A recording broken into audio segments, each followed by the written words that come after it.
Olá, dando continuidade ao nosso curso de Sagrada Escritura, hoje nós vamos ver os livros do Antigo Testamento, um pouquinho da história da salvação do Antigo Testamento. E na nossa última aula, nós vamos nos focar nos livros e na história da salvação a partir do Novo Testamento. Então, vemos aí as histórias do Antigo Testamento. No caso aqui, o Sansão já perdeu, depois de ter perdido os cabelos, teve os olhos furados, né? E a Dalila levando aqui suas mechas de cabelo, que era onde ele tinha força. Então, uma das histórias, das muitas histórias que nós conhecemos do Antigo Testamento. Pois bem, nós podemos dividir tanto os livros do Antigo Testamento quanto do Novo Testamento, basicamente, em quatro grandes categorias, né? Aquilo que diz respeito à lei, aquilo que deve ser praticado, os comandos morais, no caso, vem principalmente no Antigo Testamento nos livros do Pentateuco. É um conjunto dos primeiros livros da Bíblia, Gênesis, Levítico, Número, Deuteronômio. Todos os livros que estão nesta coluna são os livros históricos. O que significa? Na verdade, quando nós pegamos os Gênesis e o Êxodo, nós temos, claro, uma parte grande de história, desde a criação do mundo, a criação do homem, começo da humanidade, até quando nós chegamos aqui no Êxodo, nós terminamos com Moisés não entrando na Terra Prometida e começa o livro do Josué, que é o livro que vai contar fundamentalmente a conquista da Terra Prometida. E aí vamos seguindo, né, do ponto de vista histórico, o livro dos Juízes, o período que Israel não tinha reis, eram aqueles que governavam, né, chamados juízes, eram líderes do povo. Nós vamos ter o livro de esse livro, 1 Samuel, 2 Samuel, 1 Reis, às vezes são chamados de livros primeiro, segundo, terceiro e quarto dos reis, que vai contar toda a história da monarquia hebraica. As crônicas 1 e 2, na verdade, são repetições desses livros, contados de outra forma, sob outro ângulo. Aqui nós temos já o período depois da queda do reino de Israel, queda do reino de Judá. Nós temos a parte do exílio, depois o período do exílio, o pós-exílio, o retorno, né? Até o finalzinho ali com Macabeus 1 e 2, que é o período mais recente, 400 anos antes de Cristo, quando nós vamos ter a última luta, né? Na verdade, um pouquinho mais recente. Nós vamos ter as últimas lutas entre o povo hebraico, o domínio grego, né? Então, em torno de 750 a.C., e a tomada, né, a retomada dos hebreus do seu território e a sua independência frente aos gregos. Mas depois vai vir o domínio romano, e aí nós vamos ter a história de Cristo entrando no mundo a partir do domínio romano na Palestina, né? Então, aqui você tem os livros sapienciais, né? E os profetas, que na verdade são, a ideia de profeta não é prever o futuro. Muitas vezes vai ser, sim, Deus anuncia as desgraças, anuncia o que vai acontecer através dos profetas, mas também a ideia do profeta é ensinar o povo o caminho de Deus, o caminho da verdade. Então nós temos todos esses profetas. O último livro dos profetas é o livro do profeta Malaquias. Agora, os grandes profetas, Isaías, Jeremias, Ezequiel e Daniel, que em Brasília nós temos até na nossa catedral, metade da catedral, temos os evangelistas, mas lá Congonhas do Campo nós temos os grandes profetas, né? Então são, vamos dizer assim, pilares, né? Os 4 evangelistas, os 4 grandes profetas, como pilares do Antigo Testamento e do Novo Testamento em termos de transmissão das verdades, né, eternas. Comparando aqui, fazendo a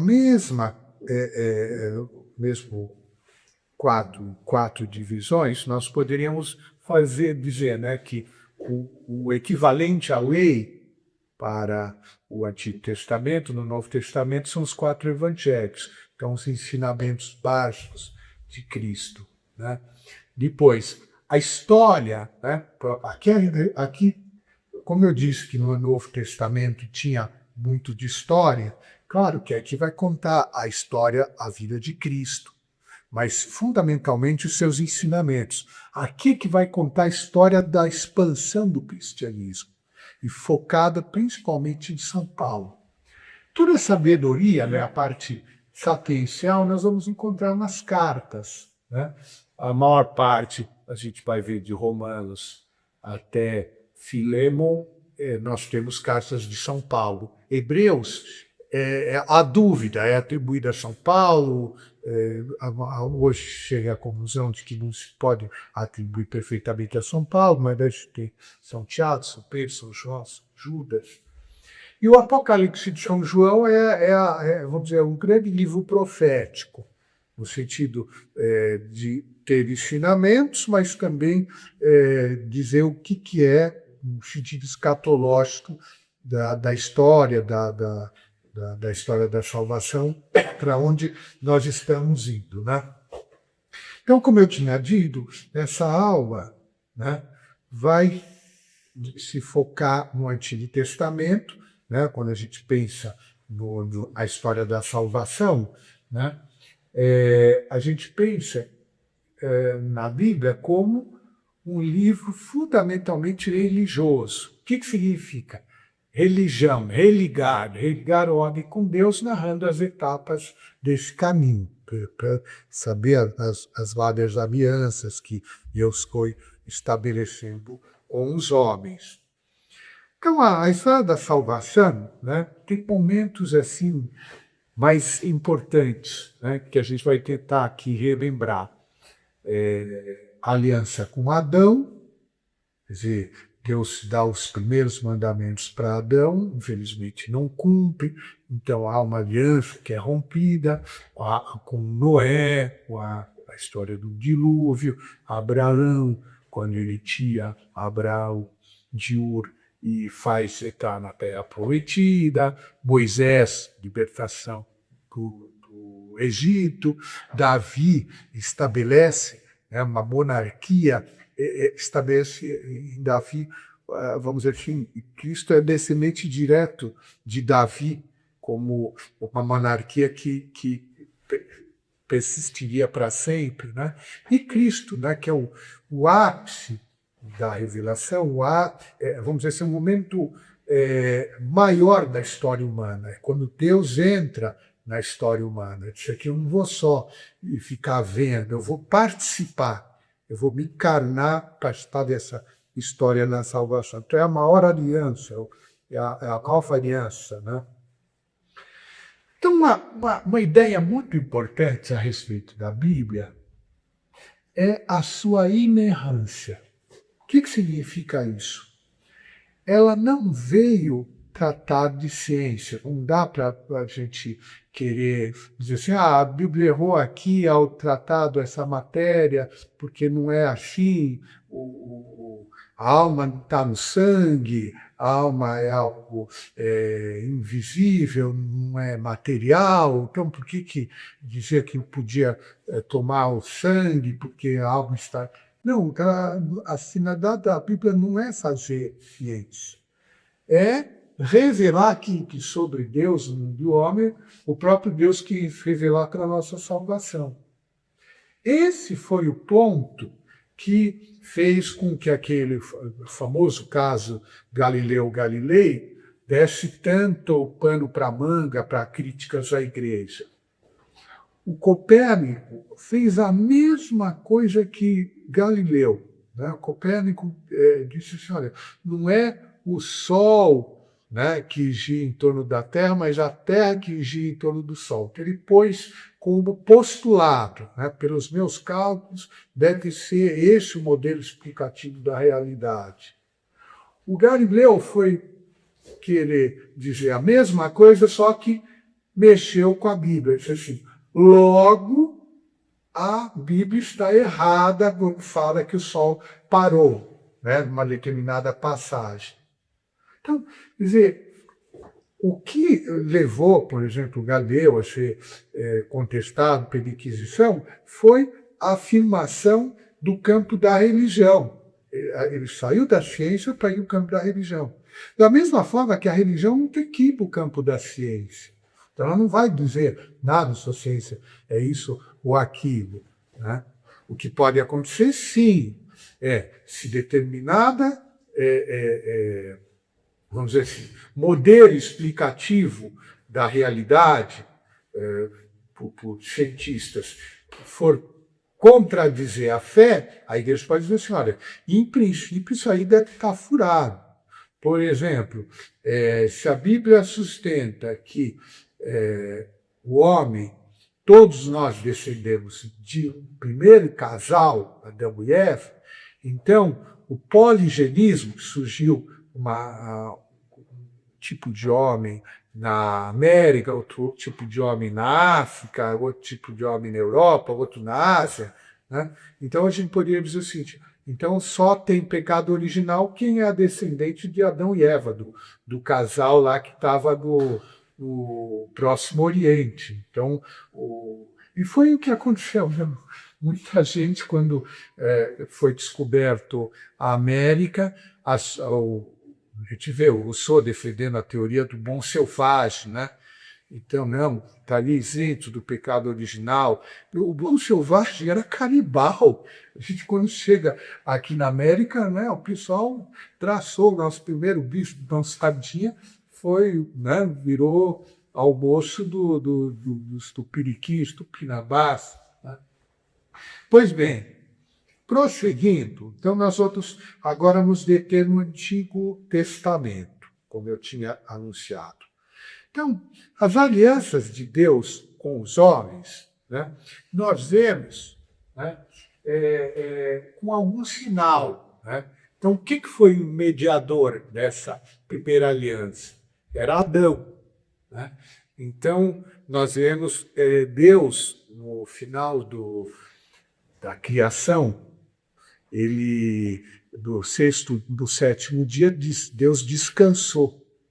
Deus descansou e santificou o sétimo dia. Então, o sinal da aliança era o sábado.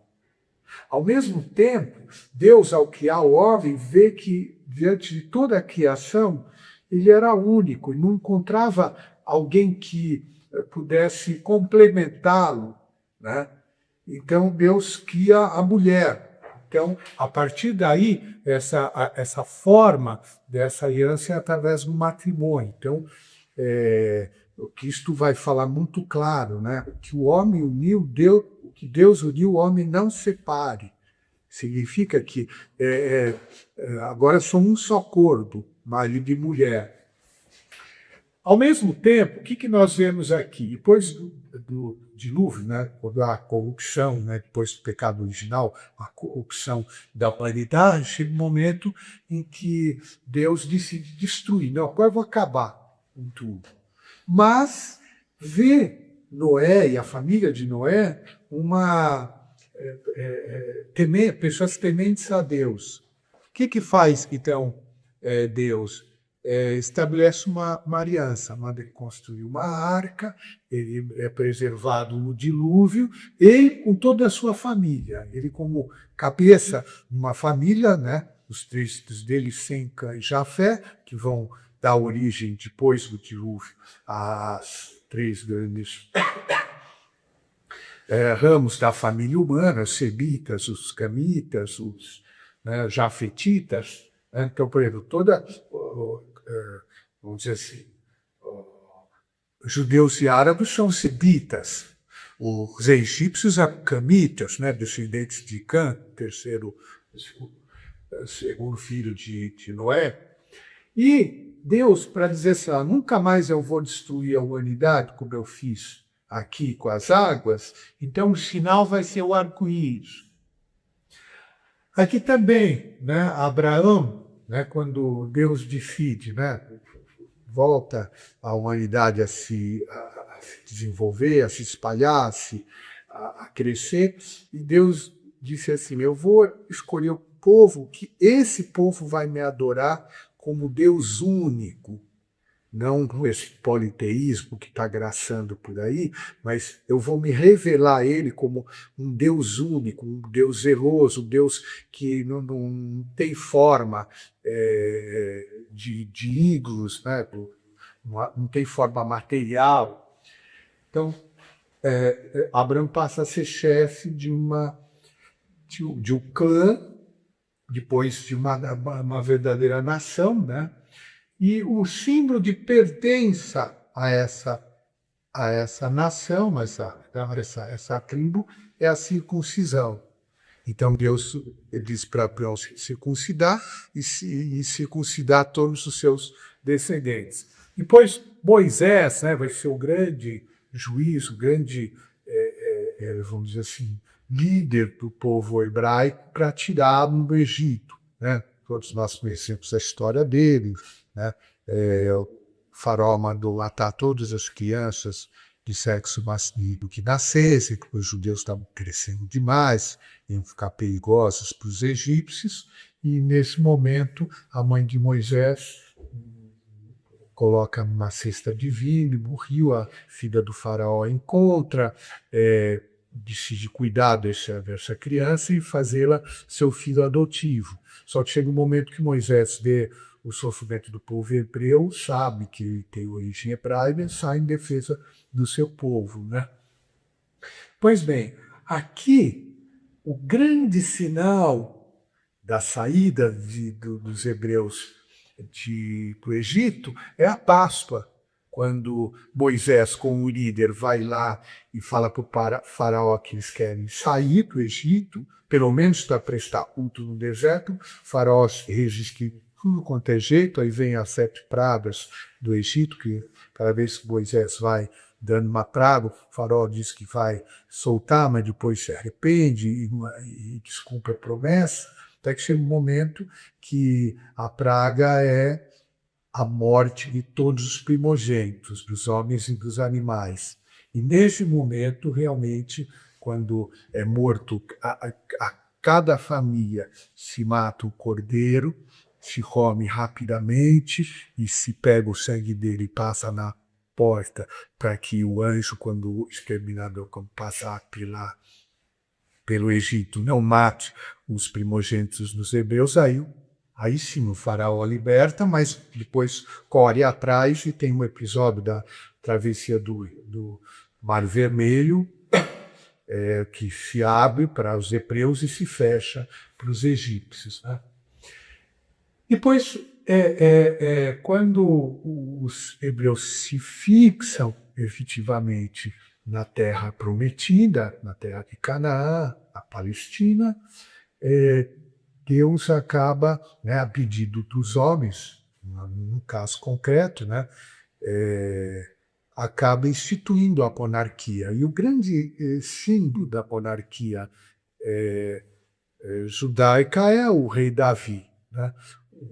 Aparece na Bíblia, né?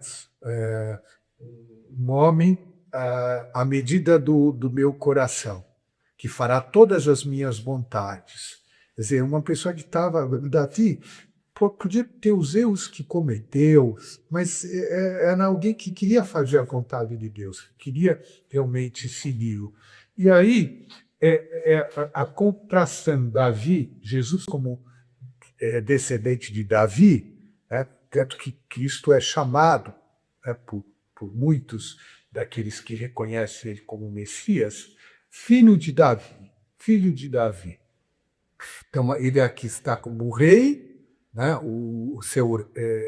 só que é o reino terreno, e o símbolo principal, numa monarquia em que não havia separação entre igreja e Estado, o templo era o símbolo, era o elemento, vamos dizer assim, o sinal dessa aliança, né? Quando Davi quer construir o templo, Deus diz, não, vai ser o seu filho que vai construir. Né? Vai ser na época do seu filho. Esse templo vai ser destruído, porque os hebreus não seguiram, né, aquilo que os mandamentos, aquilo que Deus tinha estabelecido para eles, né, como o código moral. Né? E não é o código moral, os 10 mandamentos que Moisés vai revelar a pedido de Deus aos hebreus, não é uma lei só para os hebreus.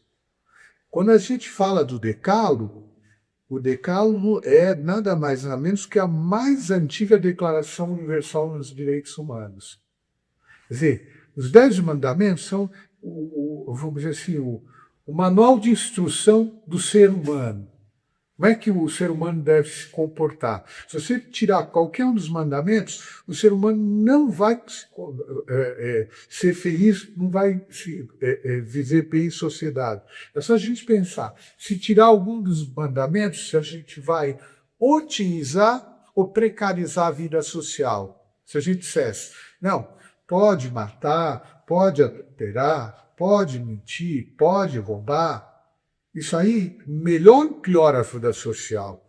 Então, mostra que aqueles 10 mandamentos, para o período da história humana em que, vamos dizer assim, a vida das pessoas, vamos dizer assim, os reinos, as guerras, o que havia de convívio social, você não tinha garantia de direito humano nenhum. Né? Os faraós, os reis da Síria, de todos os reinos do chamado Crescente Fértil, todos eles eram assim de um autoritarismo, de uma posição, por exemplo, no Instituto da Escravidão, né? Vencido na guerra era escravo, não tem direito nenhum, direito de vida e de morte. A mulher totalmente menosprezada. Então, isso mostra que os 10 mandamentos eram uma elevação moral muito grande da humanidade. E, por fim, né, já ecoando o que vai ser a última aula, a gente vê Jesus Cristo como sumo sacerdote e o que era o reino terreno, né? A história de Israel como o reino de Deus na terra, a partir daí é a igreja. Né? A igreja passa a ser esse povo de Deus, esse reino de Deus, rumo ao quê? Rumo ao céu. Né? Então, um reino celeste. E aí, a aliança, né? A maior comunhão que o homem pode ter com Deus é uma comunhão física, a Eucaristia. Cristo, primeiro, se entregar na cruz, morrer na cruz para nos salvar e, ao mesmo tempo, deixar o seu corpo como nosso alimento. É interessante a gente pensar, né, hoje, quando nós imaginamos essa teoria política da separação dos poderes para explicar a organização dos estados no mundo moderno, né? Então, a teoria dominante, predominante no mundo é a democracia como forma de estruturação política, a democracia com a separação de poderes, executivo, legislativo e judiciário. Pois bem, Jesus Cristo reúne as três coisas, né? Juiz, rei e sacerdote, né? E o sacerdote aqui, no fundo, resumiria, né, aquilo que vai ser, vamos dizer, o legislativo, né? Então, o rei governa, o juiz julga, e o sacerdote aqui, né, vamos dizer, quando nós pegamos a lei moral, os 10 mandamentos, no fundo você está o quê? Dando quais são os caminhos para a conduta humana, né? Isso, mas vamos então começar no Gênesis. Eu peguei aqui até uma coleção de selos muito interessantes da Dias Palau, que pega a obra chamada obra do Hexameron, 6 dias da criação. Então, está muito bem retratado o que aconteceu em cada dos dias. Vamos recapitular rapidamente. Então, a criação está muito bem escrita no capítulo 1 do Gênesis, né? É o que a gente chama do Hexameron, a obra dos 6 dias. Então, primeira ideia, como eu repetindo o que eu já dizia antes, a Bíblia ela não está para fazer ciência, ela está para revelar verdades sobre o homem, Deus e o mundo. Então, a primeira verdade que ela quer revelar no capítulo 1 do Gênesis é o quê? Que o mundo foi criado. Significa que nós somos criaturas, e se nós somos criaturas, existe um Criador. Isso é fundamental. Vamos dizer assim, um princípio básico de todas as filosofias, vamos dizer, sãs, é o princípio da nossa condição criacional. Eu sou criatura. Dando um exemplo. Se eu sou criatura, então existe um Criador e ele é que estabeleceu como as coisas são, ao criá-las. Então, a partir dessa verdade, eu reconheço no campo da moral que a moral não é uma moral que eu invento. Eu não vou dizer, não, eu acho que isso aqui é assim, ou eu acho que eu devo me portar desse modo, ou isso aí é pecado para você, para mim não é. É algo subjetivo. Eu não sou um criador.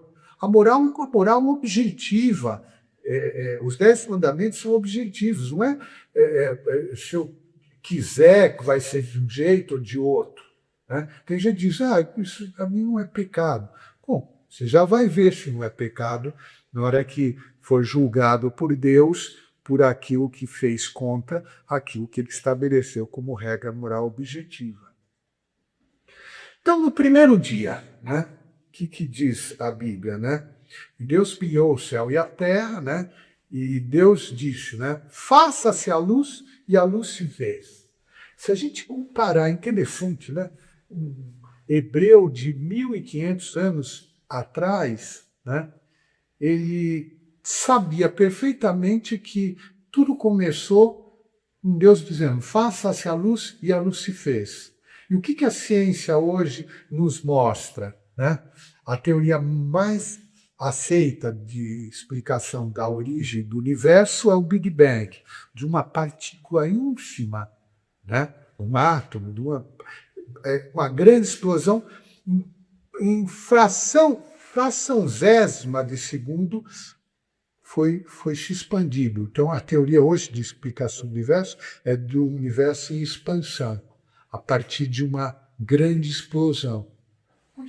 Você vê, ciência e fé confluindo. Qual a diferença, como eu dizia na primeira aula, se eu quero deixar esse controle do dispositivo aqui, do PowerPoint, se eu quero deixar ele neste ponto, eu tenho duas maneiras de fazer. Ou eu pego essa mesa, ponho uns livros aqui para segurá-lo aqui, ou eu amarro do teto uma corda e o mantenho aqui. Então, eu poderia dizer, a ciência é uma construção a partir de evidências, com raciocínio, através de argumentos, para conseguir chegar à conclusão de que as coisas são desse modo. E a fé é um argumento de autoridade que vem de cima e diz, é assim. Quer dizer, a verdade é essa. Eu posso chegar através da razão ou da revelação. Pois bem, nesse caso do primeiro dia da criação, ambas, ciência e fé, chegam à mesma conclusão. Tudo começou com uma grande explosão. Faça-se a luz, fiat lux. Segundo dia, né? Então, primeiro, o tempo, surge o tempo. O que significa surge o tempo? Quer dizer, antes da criação não existia tempo, Deus é eterno. Por quê? Porque Deus não tem mudança, ele não precisa de mais nada para se completar, ele é perfeito. Agora, a criação é interessante. Começa, né, um pequeno ponto que vai se desenvolvendo, como uma semente. É interessante que Santo Agostinho, né, no século V, já falava, quando ele pensava na criação, nas chamadas rationes seminales, razões seminais. E dá para entender muito do que hoje é um debate entre evolucionismo e criacionismo. Então, os criacionistas dizem que tudo foi criado exatamente do jeito que existe hoje. E os evolucionistas admitem uma evolução. Pois bem, Santo Agostinho era evolucionista.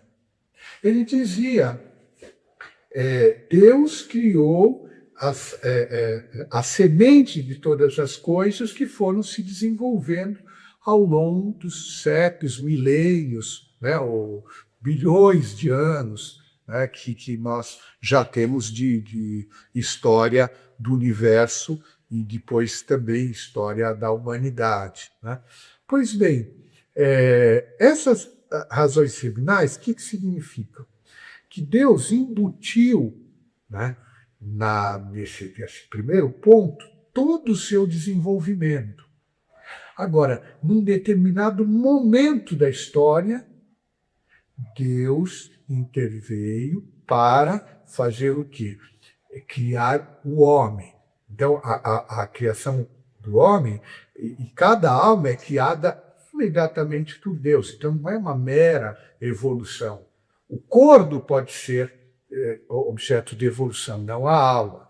Por quê? Porque o inferior não gera o superior. Né? Então, Deus... uma coisa é um desenvolvimento material, como a semente gera uma árvore, uma sequoia. Uma semente pequena gera uma sequoia. Agora, você passar a sequoia a pensar, a falar, aí precisa de uma intervenção divina. Por quê? Porque estou passando puramente material para o espiritual. Então, depois da criação do tempo, vem a criação do espaço. Então, Deus cria o céu, o mar, os planetas. No terceiro dia, né, Deus cria as plantas. Né? Uma vez eu assisti um filme que eu achava muito interessante o título. Era um filme para mostrar toda a beleza da natureza, e o título do filme era Ao Terceiro Dia. É quando Deus criou, né, toda a parte... o elemento seco, né? Então Deus cria a vida, né? A vida primeiro começando pela vida vegetal, né? Que é a vida vegetativa. Quarto dia, os que governam o tempo. Né? Esse esquema aqui a gente encontra no livro Compreender as Escrituras do Scott Hahn. É um livro muito bom, porque ele vai pegando toda a Sagrada Escritura, mas fazendo uns esquemas gráficos que nos ajudam, primeiro, a entender e depois guardar e memorizar. Né? Então, É interessante que fala do luzeiro maior, do luzeiro menor, para na época não confundir com o Deus Sol, Deus Lua, que os povos ao redor dos hebreus usavam como os símbolos de Deus, né? No quinto dia, os que governam o espaço, né? Peixes e aves, e por último, os que governam a vida, os animais, né? O homem, mas fundamentalmente o homem, né? Cuja alma é criada diretamente por Deus. Então nós podemos perfeitamente, um cristão católico pode ser perfeitamente evolucionista, mas um evolucionismo relativo, ou seja, perfeitamente dos peixes surgiram os répteis, dos répteis surgiram, né, os mamíferos, depois veio do mamífero que foi se desenvolvendo, né, virou um macaco, mas num determinado momento Deus pegou aquele macacão, vamos dizer assim, e infligiu uma alma dele. A partir que a gente disse, aqui é homem.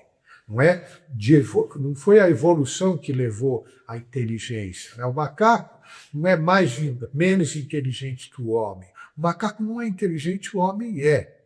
O macaco, animal você adestra.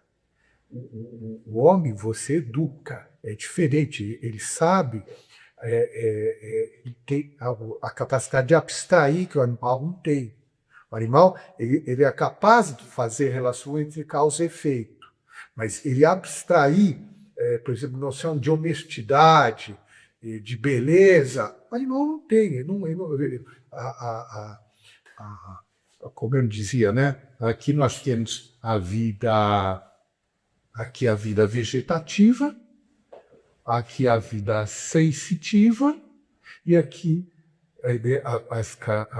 a vida sensitiva, né, que é do animal, e por fim a vida inteligente, a vida intelectual, que é do homem, né?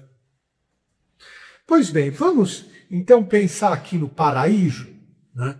Quer dizer, Adão e Eva colocados no paraíso, e vamos pegar, portanto, o capítulo 2 do Gênesis. Esses dois capítulos são muito importantes pelo seguinte: o capítulo 1 nos dá, então, essa ideia básica de que o mundo e o homem são criaturas de Deus, a nossa condição criatural. Isso muda completamente o nosso modo até de filosofar, né? Então, eu admito que existe uma força maior do que a minha. É interessante fazer uma comparação entre teologia e filosofia. Quando você tem uma matriz não criacional, nós temos todo o desenvolvimento da filosofia moderna racionalista, a filosofia moderna idealista, em que eu sou o centro, né, do universo. Quer dizer, o que eu achar que é certo, o que eu achar que é errado. Eu não tenho nada além de mim. A gente vê, né, o Protágoras, o homem é a medida de todas as coisas. Não, Deus é a medida de todas as coisas. Portanto, o que aconteceu, né, na criação do homem? Então, o capítulo importante. O capítulo 2 vai ser exatamente como que o homem foi criado, quais são as características do ser humano e o que foi essa conhecida, tão falada quebra do pecado original. Então, Adão significa, em hebraico, Adam significa homem, né? Foi criado. Qual é a narração do Gênesis? Que ele foi criado no pó da terra, foi infundido uma alma, né? E Esa significa mãe, no hebraico. Então, o que é interessante a gente ver a narrativa, né? Então, Deus criou, formou o barro da terra, um corpo, e depois infundiu uma alma. Significa que esse formar do barro da terra, o corpo, pode ser perfeitamente a evolução de um mamífero que chegou a um ponto tal que Deus pôde lhe infundir a alma. No caso de Eva, que a gente sabe também que ela também ela está umbilicalmente criada a partir do homem, a partir de um ser humano, né? Então, as duas ideias são, primeiro, imagem e semelhança de Deus, né? que diz que Deus criou as imagens e semelhanças. Qual a imagem e semelhança de Deus no homem? A sua inteligência e a sua vontade, e a sua liberdade. E no caso de Eva ter saído da costela de Adão, qual que é a verdade que está sendo transmitida? Igual dignidade, companheira, carne da mesma carne, né? Uma só carne. Quer dizer, o matrimônio supõe isso. Né? Quando se fala, né, e o que Deus uniu, o homem não separe, já não são dois, mas uma só carne. Né? Então, prosseguindo, né? Então, o que a gente vê aqui é retratado, aqui, vamos dizer assim, seria a natureza humana. Aqui, a preternatureza. O que nós vemos? Principalmente quando Adão e Eva cometem o pecado original, a Bíblia vai dizer que eles perderam uma série de dons, que eram esses dons preternaturais: ciência proporcionada, imortalidade, impassibilidade e a não concupiscência. Então, que analogia eu vou fazer agora para a gente entender essas verdades reveladas aqui no Gênesis, no capítulo 2? O que nós vemos é, quando a gente pega na mitologia, por exemplo, o que é o Pégaso? O Pégaso é um cavalo alado. As asas para um cavalo mudam a sua natureza? Não mudam. Né? Continua sendo um cavalo, só que pode voar. Né? Agora, um centauro é diferente de um cavalo, porque é meio cavalo, meio homem. Então, o que significa isso? Que ele pode conversar, pode entender, pode pensar. Pois bem, o homem, quando foi criado, ele foi criado com uma natureza humana. Então, vamos dizer assim, comparando o cavalo, natureza equina. Ele recebeu uns dons preternaturais, algo que não era próprio da sua natureza, mas também não mudava a sua natureza. Então, um Pégaso. Agora, ele recebeu também a graça de Deus, essa capacidade de se relacionar diretamente com Deus. Então, ele vivia em harmonia com Deus. Né? Então, a graça seria ele ser um centauro, ele ter participação na natureza divina. Como é que a gente sabe que ele perdeu? Pelas consequências do pecado original. Quando ele cometeu o pecado original, então, primeiro, Deus tinha dito: o dia que vocês comerem dessa fruta, vocês morrerão. Morrerão se comer fruto proibido. Então, o que significa? Que quando terminasse a vida na terra, passaria sem o trauma da morte para o céu. A impassibilidade, o que significa? O homem não sofria. Vamos dizer assim, a felicidade antes do pecado original era uma felicidade cor-de-rosa. Eu podia trabalhar sem me esfalfar, sem sentir cansaço. Como é que a gente sabe que o homem passou a sofrer depois do pecado original? Porque Deus diz para o homem: com o suor do rosto comerás o pão. Para a mulher: com dor darás à luz aos seus filhos. E dizia o Gustavo Corsão, fazendo uma piadinha dessa divisão dos castigos, ele dizia que depois que as mulheres entraram no mercado do trabalho, as mulheres, não contentes com o castigo que receberam de dados o filho com dor, ainda quiseram o castigo do homem no mercado de trabalho. Mas No fundo, o que se quis deixar claro? Que o que rompeu a harmonia do universo foi o pecado original. Houve uma ruptura, quer dizer, o homem se rebelou contra Deus e a natureza se rebelou contra o homem. Então começa a haver a concupiscência, né? Aparece no Gênesis, depois do pecado original, viram que estavam nus e se esconderam. Olha, se não tivesse o pecado original, a gente podia andar peladinho por aí, né, que cada um ia respeitar a mulher do próximo ou o marido da próxima, dizendo, não, eu vou ter relações conjugais com o meu marido, quero outro, porque racionalmente eu sei que esse é o certo. Agora não, na concupiscência, você começa a despir um pouquinho, já começa a pessoa a ficar excitada e assim por diante. E é interessante que a ciência proporcionada, Deus, quando infundiu a alma a Adão e Eva, já infundiu a alma em seres já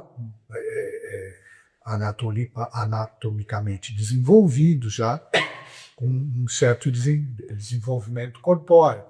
Então, Deus já lhes deu a ciência proporcionada no sentido de tudo que eles precisariam conhecer para se comportar, para se desenvolver, eles já conheciam. Quer dizer, a humanidade ela foi, ao longo dos séculos, acumulando, né, uma quantidade enorme de conhecimento. Quando a gente estuda tantos anos de colégio, tantos anos de universidade, a gente recebe, num período de 15 anos, o conhecimento de tudo que a humanidade produziu durante milênios. Pois bem, Adão e Eva receberam tudo que eles precisavam, conhecimento da natureza, naquele momento. Né? Tanto que a gente sabe disso porque diz, né, que Deus, depois de criar Adão, começou a Adão dar nome a todas as criaturas. Então, o que significa dar nome? Quando eu dou nome, significa que eu conheço aquilo. Né? Então, Deus dá dois, né, mandamentos básicos da família e do trabalho. É interessante. Né?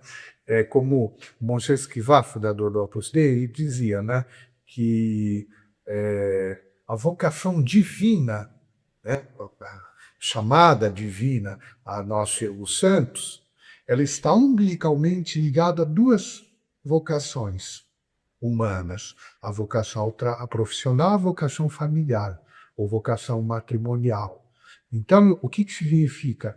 Que a família e o trabalho são os âmbitos para se viver a vocação divina de união com Ele, de aliança, essa aliança que eu falava no começo. Portanto, o que nós vemos? Mandamento da família: crescei e multiplicai-vos, enchei a terra.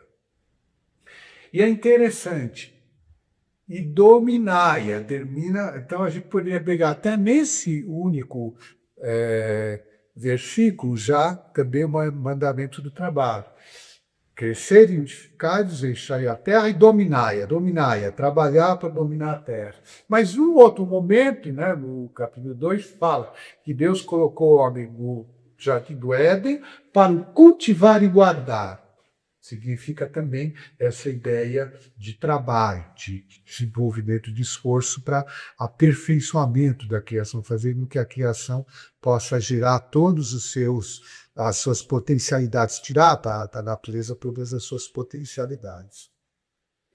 Então, queda do homem, no Gênesis aparece bem claro, né, capítulo 3, né? Deus deu esses dois mandamentos positivos e deu um mandamento negativo, né? Só não façam uma coisa, só não comam da árvore do fruto, né, da árvore da ciência do bem e do mal. Por quê? Porque nesse dia vocês morrerão, dizia. O que aconteceu? É um teste de obediência e de acordo. O que significa isso? Deus, primeiro, dá mandamentos positivos, estimula ao homem desenvolver todas as suas potencialidades, dominando o mundo, cultivando o mundo, dá o mandamento do amor, da família, né? Olha, crescer e multiplicar e encher a terra, que a união conjugal fosse muito fértil, né? Puxa, do amor entre um homem e uma mulher, gerasse muitas carinhas parecidas, né? O Papa, é interessante, né? O Papa Bento XVI, quando fala de Deus, né? Olhando para os homens, ele diz assim: Deus só sabe contar até um. Quer dizer, para Deus, os 7 bilhões que nós compomos hoje a humanidade não são 7 bilhões, são eu, você e cada um de nós, né? E o que acabou acontecendo, né? Eva rondando a árvore, vendo que a serpente comia e não morria, ela também acabou comendo, né? Então é interessante a gente tirar o que há de verdade numa narrativa bíblica, como eu dizia, né? Tem aqueles sentidos, né? Alegórico, aquele sentido anagógico, aquele sentido moral, né? Então, nós temos que também tirar de uma verdade, no seu sentido literal, o que ela quis transmitir, não de ciência, mas de verdade religiosa, né? Então, o que aconteceu? O que diz a Bíblia, no sentido literal? Depois a gente vai compreender melhor.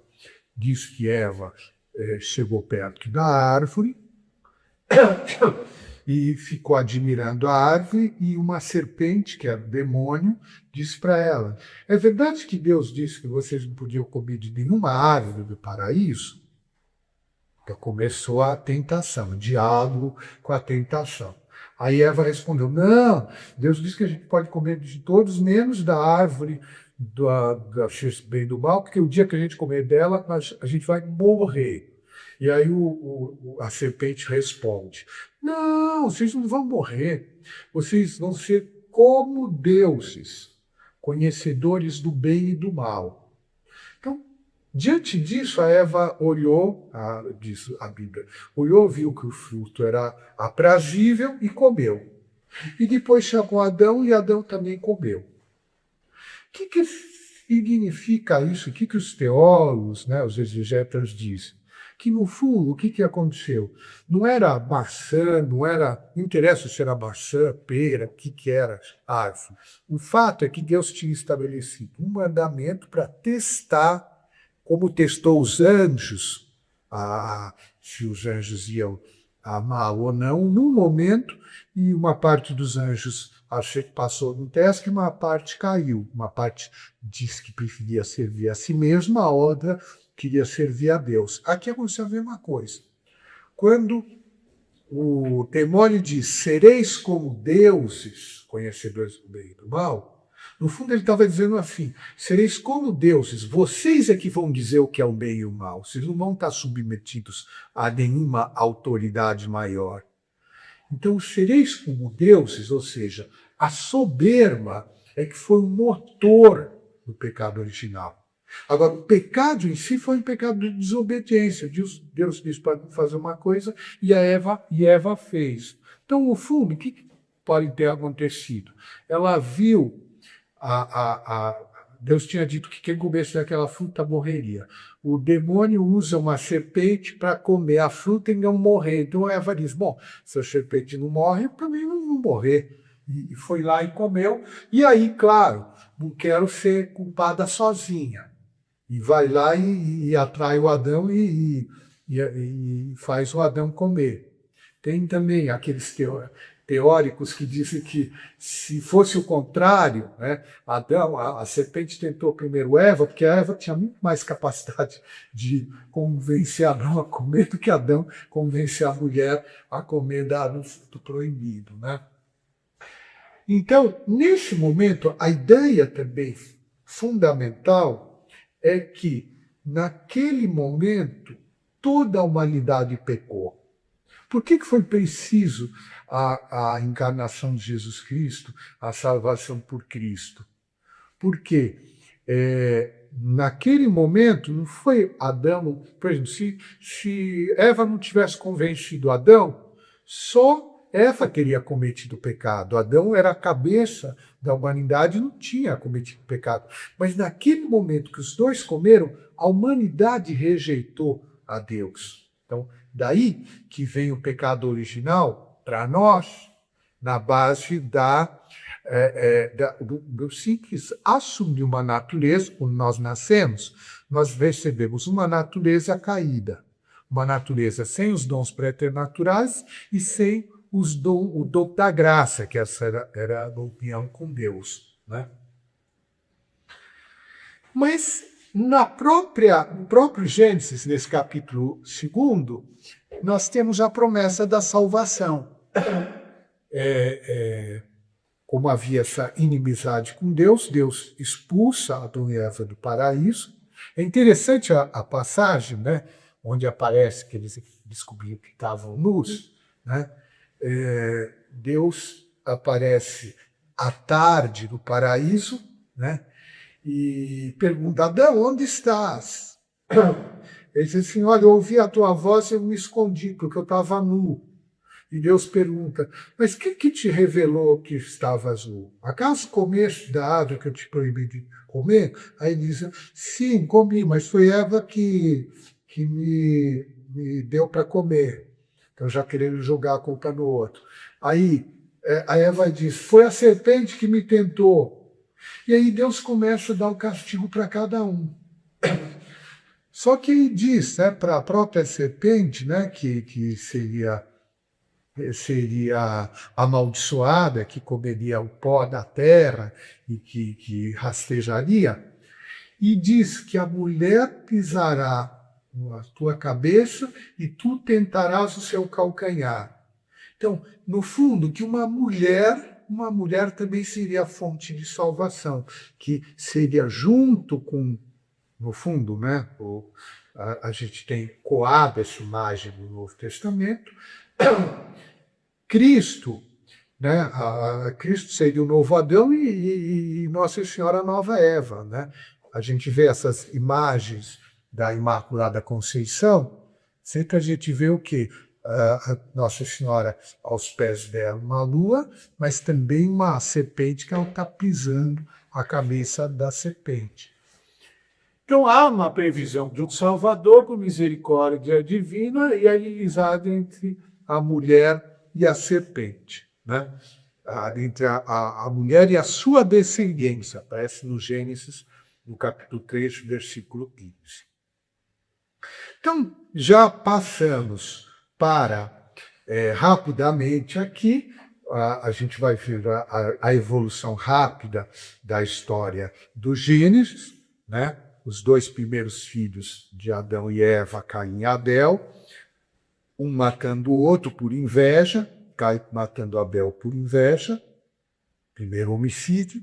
A gente, como eu já tinha adiantado, a partir de Caim, nós vamos ver a humanidade e perdendo a noção de Deus, perdendo a relação com Deus, caindo cada vez mais no pecado. Quer dizer, o homem, sem a graça de Deus, sem a ajuda de Deus, mas a tendência é cada vez, vamos dizer assim, não só atentar contra o outro, mas atentar contra si mesmo. Né? Vai se corrompendo. Né? Quem leu o livro O Retrato de Dorian Gray, da Oscar Wilde, vê assim, interessante, né? O fulano vai se preservando, parece que fisicamente, sempre jovem, mas o pacto que ele fez com o demônio, o quadro dele vai ser um retrato da alma dele, cada vez mais corrompido, as feições cada vez, os traços mais horríveis, né?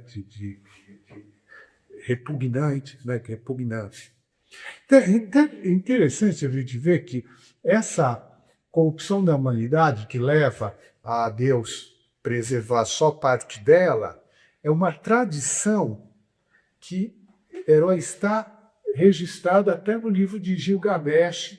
Né? Não é só que houve do dilúvio, historicamente ninguém tem dúvida.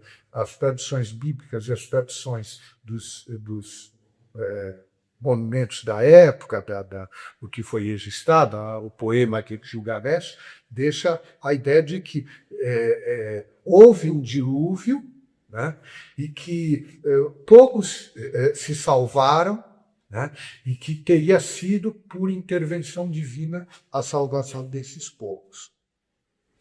E aqui nós temos os três principais patriarcas, o começo da história dos hebreus, né, quando Deus diz para Adão: sai da tua terra, sai do teu povo e vai para a terra que eu te indiquei. Ele se casa com a Sara, vai para a terra prometida, e os dois primeiros, né, os filhos dele, né, um que é filho da escrava, de Agar, que é o Ismael, e o outro que é o Isaac, né, que é filho da Sara mesmo. Aqui a gente tem a origem dos hebreus e a origem dos árabes. Então, todos são povos semitas. Abraão era filho do primeiro filho de Noé, que era o Sem. Também conhecemos a história de Isaac, né? Que eu já adiantei um pouquinho. Deus dizia para Abraão, é muito bonito, né, a gente vê a história de Abraão. Deus diz para Abraão, né, da tua semente eu farei um povo numeroso. E diz assim: olha para as estrelas, conta as estrelas no céu. Se podes contar, assim de numeroso será o povo que eu farei sair de ti. E ele não conseguia nem ter filho, né? A mulher dele era estéril, né? Depois Deus aparece e diz, através de três homens que representam a Santíssima Trindade, aparece lá para Abraão e ele percebe que Sara realmente vai ter um filho, apesar dos dois já serem bem idosos. Esse filho ele coloca à disposição de Deus. E, ao mesmo tempo, esse filho vai gerar Jacó e Esaú, vai ter aquela briga dos dois, em que o Jacó vai ser o queridinho da mamãe, o Esaú o queridinho do papai, mas quem vai acabar prevalecendo por vontade divina é o mais novo sobre o mais velho, né? E a partir daí se funda as 12 tribos de Israel. Então nós temos os patriarcas. Quando se fala em patriarcas, esses três são Deus quando fala dele mesmo, para Moisés, por exemplo, ele fala: eu sou o Deus de Abraão, Isaque e Jacó. Quer dizer, é o mesmo Deus que foi reverenciado por esses três patriarcas. A gente vê também que um dos filhos de Jacó era o José. O José foi vendido pelos seus irmãos para mercadores que o venderam no Egito, né? E no Egito ele vai ser aquele que, por Deus ir conduzindo as coisas, aquele que vai salvar todo o povo hebreu, porque ele vai perceber os sonhos, Deus lhe revela que vai haver um período de caristia e que eles têm que aprovisionar para poder enfrentar esse período de caristia. E quando os hebreus vão buscar a comida no Egito, ele reconhece os irmãos e é essa história que a gente conhece. Ele acaba trazendo a família dele para lá, os hebreus passam a viver lá, e depois, quando vem uma outra dinastia, né, dizem das fontes históricas que seriam os Ixos. Quando veio o período intermediário dos Ixos, os hebreus passam a ser escravos dos egípcios até ter a libertação através de Moisés, né? Então aqui nós temos a imagem da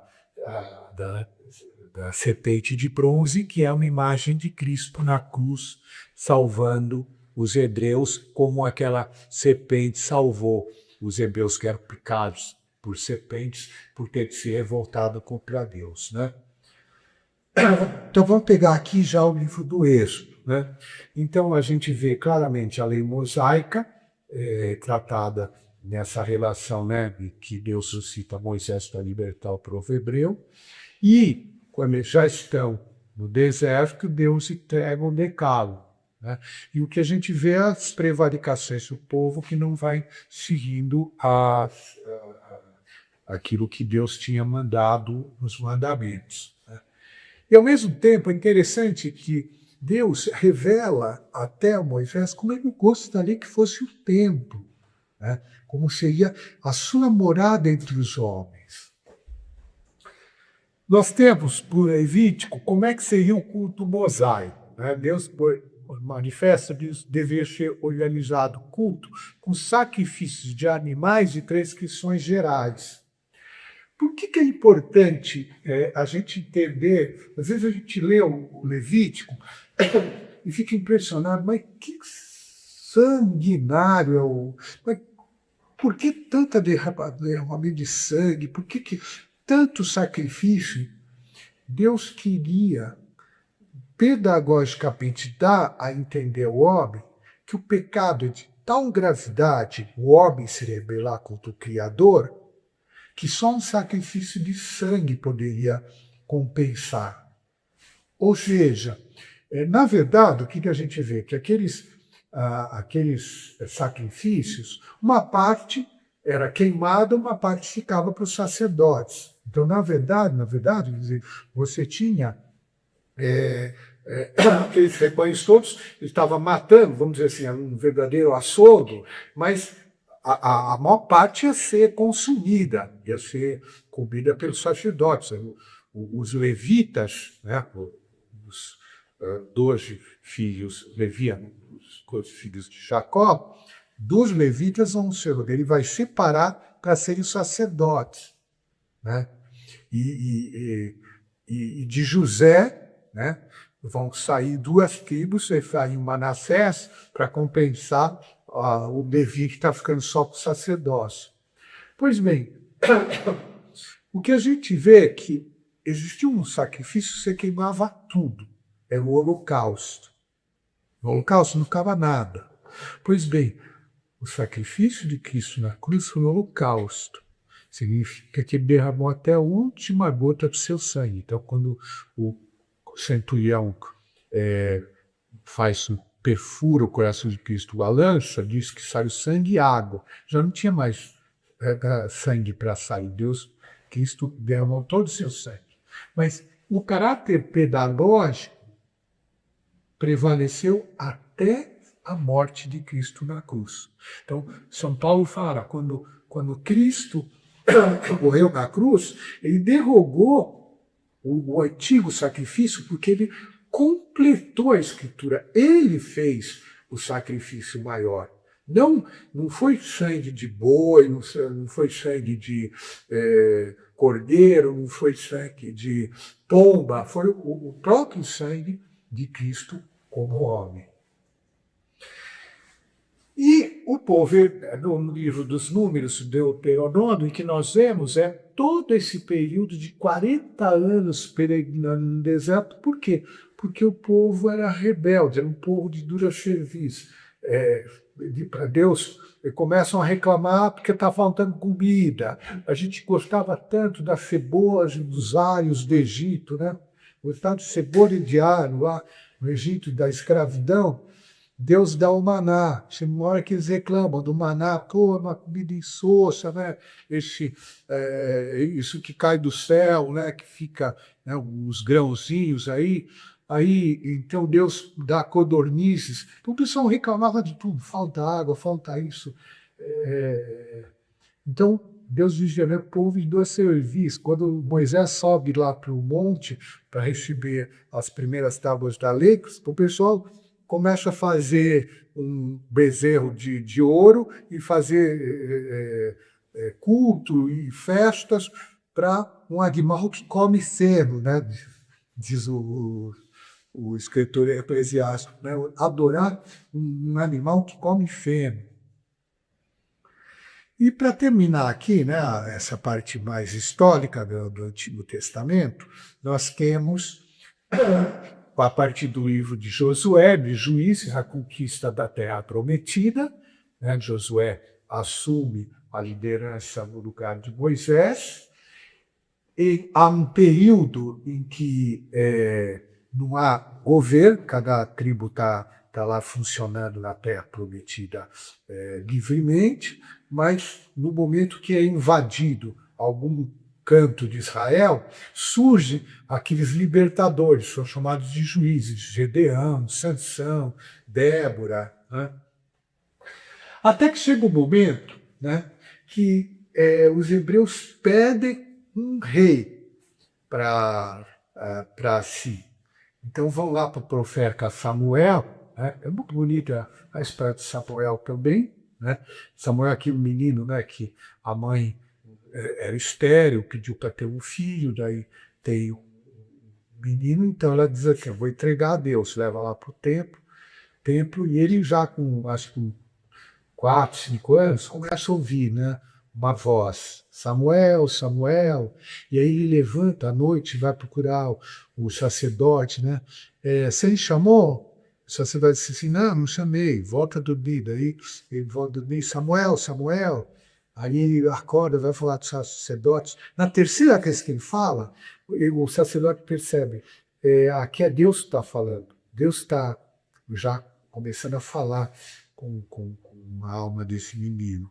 E aí diz assim, quando você ouvir de novo a voz, responde, fala, Senhor, que o teu servo escuta. E aí começa, né, a Samuel a receber essas inspirações divinas, a falar diretamente com Deus. E ele recebe, não, o povo sabia da santidade de Samuel, chega para ele, né, para que ele possa fazer alguma coisa para defender o povo, que não seja só esporadicamente o juiz Sadoc. Então eles pedem, nós queremos ter um rei. Samuel disse assim, olha, se vocês tiverem um rei, vai ter toda a estrutura que tem os outros povos. Vai ter imposto, vai ter domínio, vocês vão fazer guerra, fazer isso. Não, a gente quer ser igual a todo mundo. Então era a tentação deles querendo ser igual a todo mundo.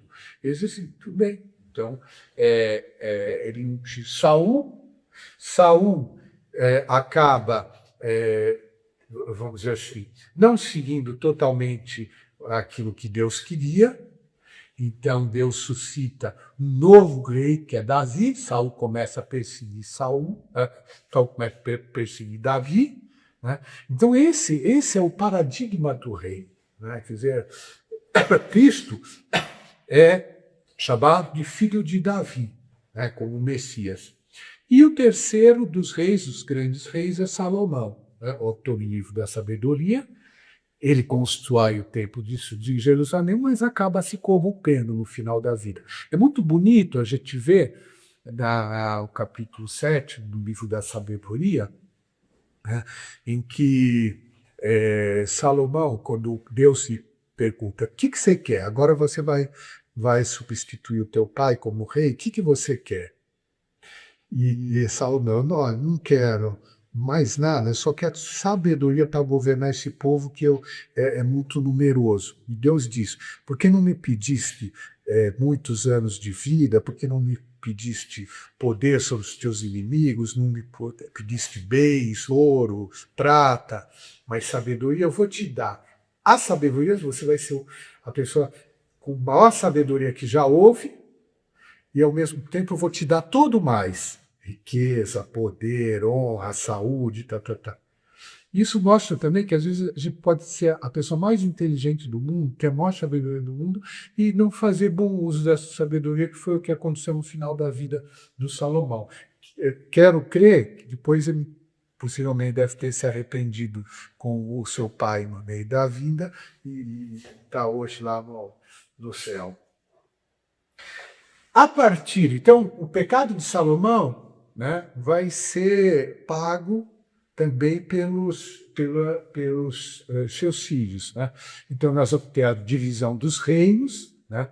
Jeroboão fica com 10 tribos e Roboão, filho de Salomão, fica com 2 tribos só, enquanto você tem a divisão entre reino de Israel e reino de Judá. Primeiro, o reino de Israel é dominado pelos assírios, depois o reino de Judá é dominado pelos babilônios, e aí leva todo o pessoal para o exílio na Babilônia.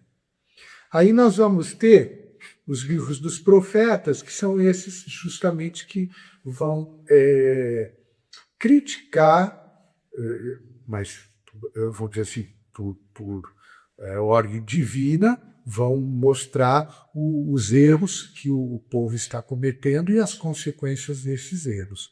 Aqui a gente vê o profeta Daniel e aqui os 3 jovens na fogueira, na fornalha ardente. Ananias, Azarias e Misael, né? Então, quando a gente fala dos profetas, os primeiros que vão aparecer no ano 850 são Elias e Eliseu, né? Que é bonito, né? A gente vê o Elias sozinho enfrentando os trocentos profetas que a Jezabel, né, colocava lá para prestar em culto ao Deus Baal. Então tem 2 cenas muito bonitas no livro de Elias, né, na história do Elias, que, primeiro, ele propõe fazerem um sacrifício, cada um dos grupos vai botar água, em vez de botar fogo, vão botar água e deixar que Deus ponha fogo nos sacrifícios. E os sacerdotes de Baal vão rezando, se mortificando, fazendo de tudo para Deus queimar lá o seu sacrifício, eram 300 ou 400 sacerdotes, e o Elias reza a Deus e Deus bota fogo no sacrifício, no altar, e ainda bota fogo nos sacerdotes do Baal. Só que, então, exemplo, o povo fica claramente vendo que Deus, o Deus dos hebreus, era o verdadeiro e não o Baal. Só que a Jezabel promove uma fuga, né, bota medo lá no Elias, o Elias foge, ele chega no momento também, 2 passagens bonitas no livro dele, em que ele chega e diz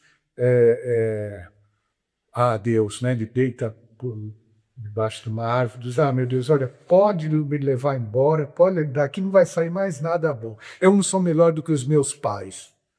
E aparece um anjo, dá uma comida para ele, que a gente vê retratado que seria a Eucaristia, dá uma comida para ele, dá uma bebida, e com isso aí ele caminha no deserto 40 dias e 40 noites.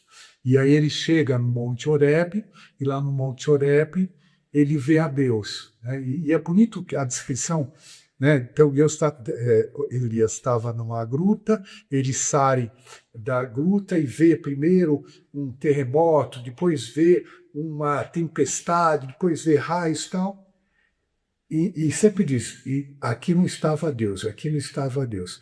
E aí ele ouviu uma suave brisa, né? Como, no fundo, Deus nos fala com silêncio, na tranquilidade.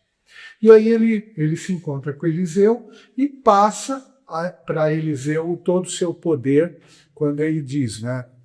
Ele adota o Eliseu como discípulo, e no momento que ele já percebe que está para terminar a sua vida na terra, ele diz assim, se você me vir subindo numa carruagem de fogo para o céu, é que você vai ter o mesmo poder.